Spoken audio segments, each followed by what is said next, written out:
Pagkatapos naming manalo sa mga bidding, may mga opisyal mula sa DPWs ang lumalapit sa amin para humingi at kumuha ng bahagi niya sa halaga ng proyekto.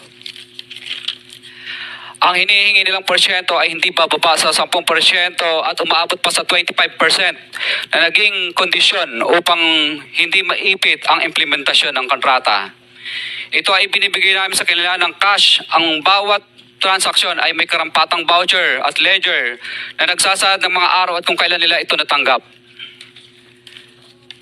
Ilan sa kanila ay sina Terence Calatrava, former Undersecretary of Office of the Presidential Assistant of the Visayas of the Philippines, Kong Roman Romulo of Pasig City, Kong Jojo Ang of Usmag Ilonggo Party List, Congressman Patrick Michael Vargas of Quezon City, Kong Juan Carlos Arjo Aitaide of Quezon City, Nicanor Nicky Briones of AGA Party List, Congressman Marcelino Marcy Teodoro of Marikina, Congressman Florida Robes of San Jose del Monte, Bulacan, Congressman Leandro Jesus Madroño of Romblon, Congressman Benjamin Benji Agarao Jr., Congressman Florencio Gabriel Bem Noel of Anwaray Party List, Kong Leo de Ode Tariela of Occidental Mindoro, Congressman Reynan Arrogancia of Quezon Province,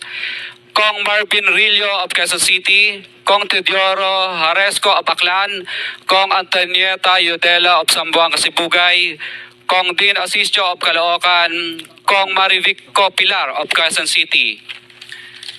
21. Mayroon ding mga kinatawa ng ilang politiko na nakikipagtakbo sa amin upang manghingi ng porsyento kapalit ng mga porsyento ng mga proyekto.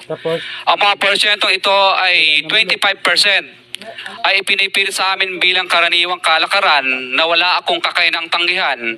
Ilan sa kanila ay sina Regional Director Eduardo Virgilio of DPW's Region 5, Director Ramon Ariola III of Unified Management UGMO, District Engineer Henry Alcantara, DPW's Bulacan First, Undersecretary Robert Bernardo, District Engineer Aristotle Ramos of DPW's Metro First, Pasig City, District Engineer Manny Bulusan of DPW's North Manila Deo, District Engineer Edgardo C. Pingol of DPW's Bulacan Subdeo, District Engineer Michael Rosaria of DPW's Quezon Second Deo.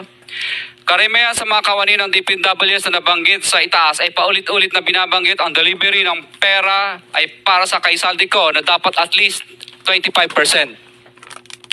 Si Kong Marvin Rillo naman ay ilang beses na binabanggit ang pangalan ni Speaker Martin Romualdez bilang kanyang malapit na kaibigan. 25. Sa tuwing umiinom kami sa Wine Story, sa BGC at sa Shangri-La Mall, sinasabi pa ni Kong Rillo na lahat ng kanyang request para sa pondo ay galing pa mismo sa unprogrammed funds at insertion na inaaprubahan ni Speaker. Ang tao ni Marvin Rillo na si Bogs Magalong ang pumupunta sa amin para kunin ang pera sa aming opisina o sa Wine Story. Si Kong Jojo Ang naman, lagi ring binabanggit sa lahat ng project sa kanya ay papondo ni Speaker at ni Saldico. Mataas ang hinihingi sa project, dagdag pa niya, hindi naman lahat ng pera ay para sa kanya, kundi para kay Speaker at kay Saldico. Sa lungsod ng Pasig naman, lumapit sa akin ang DPW's project engineer na si Angelita Garucha para kolektahin ang parte ni Kong Roman Romulo sa flood control projects noong number 28. Pagdating ng 2025, si District Engineer Aristotle Ramos ang sumunod na nagpakilala na bagman ni Kong Roman Romulo kung saan 30% ang kanyang hiningi ay para kay Kong Roman Romulo.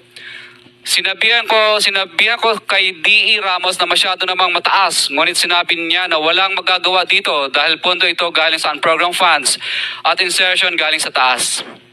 Sa ilang pagkakataon, ang mga politiko na personal na inabutan ng halaga ayon sa hinihingi nilang porsyento mula sa proyekto. Ang pagbabayad ay hindi naman kagustuhan kundi isang hakbang na ginawa namin dahil sa matinding panggigipit. Ilan sa kanila ay sina Kong Antonieta Yudela kasama ang kanyang asawa, Kong Marvin Rillo of Quezon City, Kong Nicky Briones of AGA Party List, Arturo N. Ataide, ama ni Kong Arjo Ataide, Kong Florencio Gabriel Bem Noel of Anwaray Party List, Kong Eliandro Jesus Madroño of Romblon, Kong Benjamin Benji Agarao Jr. Bagamat naging matinding pagsubok ang kabawasan ng pondo na nakalaan sa proyekto, pilit at matapat naming sinusunod ang bawat espesipikasyon na nakasaad sa Program of Works na nakasaad sa proyekto ng DPWH. Nakakasiguro kami na nagawa namin ng maayos at matapat ang bahagi o phase ng proyekto na na-award sa amin.